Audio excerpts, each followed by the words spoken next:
Hola, mi nombre es Rayuela y con Amasador nos conocimos en una cocina pequeña pero muy acogedora, de un color muy llamativo, exactamente el color amarillo. Los habitantes de ese hogar no la concurrían mucho. Durante los días de semana todo era silencioso, pero las mañanas de domingo eran las más lindas. Se escuchaba una música particular. Nosotros, al escuchar esa música, sabíamos que íbamos a trabajar.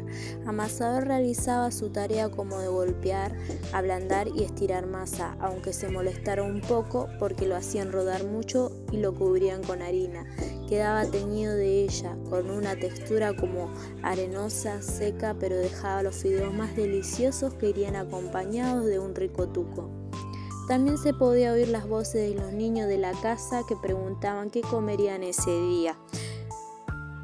Por otra parte, a mí me utilizaban para una misión un poco complicada, que implicaría utilizar los diferentes tipos de agujeros que tenía en mi cuerpo. Solían rallar ese queso de textura áspera y olor particular, que las personas debían disfrutar mucho porque siempre rayaban una gran variedad, mientras que ya iban disfrutando pedacitos de ella. Pero a veces me tocaba quesos muy duros y con un olor desagradable.